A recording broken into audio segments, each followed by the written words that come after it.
നമ്മുടെ പെസ് അല്ലെങ്കിൽ ഈ ഫുട്ബോൾ കളിക്കുന്നവർക്ക് എല്ലാവരും സന്തോഷ വാർത്ത എന്താണെന്ന് വെച്ച് കഴിഞ്ഞാൽ കൊനാമി വേൾഡ് കപ്പ് അനുബന്ധിച്ച് വലിയൊരു ഇവൻറ്റ് സംഘടിപ്പിക്കുന്നുണ്ട്. ഒരു വേൾഡ് കപ്പ് ഇവൻറ്റ്, ഒരുപാട് എക്സൈറ്റിംഗ് ആയിട്ടുള്ള ഒരു ഇവൻറ്റ് തന്നെയാണ് കൊനാമി സംഘടിപ്പിക്കുന്നതെന്നാണ് അറിയുന്നത്. ഇതിനൊരു പർപ്പസ് കൂടിയുണ്ട്.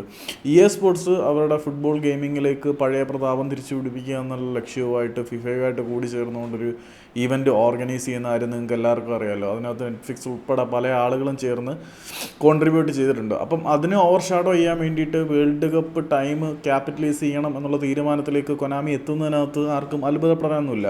കൊനാമിയുടെ ഭാഗത്തു നിന്ന് എന്തെങ്കിലും ഉണ്ടാവും എന്ന് നമ്മൾ പ്രതീക്ഷിച്ചിരുന്നതാണ്. ഏതായാലും ഒരു വേൾഡ് കപ്പ് ഇവൻ്റാണ് കൊനാമി ഓർഗനൈസ് ചെയ്യാൻ പോകുന്നത്. അപ്പം സർപ്രൈസിങ് ആയിട്ടുള്ള കുറേ പാക്കുകൾ ഉണ്ടാകാനുള്ള ചാൻസ് കൂടുതലാണ്.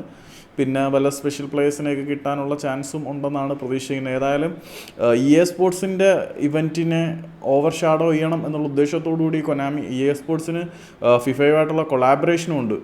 അതിനെ ഓവർ ഷാഡോ ചെയ്യാൻ പോകുന്ന തരത്തിലൊരു സാധനം കൊനാമി ഓർഗനൈസ് ചെയ്യുന്നു എന്ന് പറയുമ്പം പെസ് കളിക്കുന്നവർക്കെല്ലാം എക്സൈറ്റഡ് ആയിട്ട് കാത്തിരിക്കാം എന്തെങ്കിലുമൊക്കെ ഗിഫ്റ്റിന് വേണ്ടി.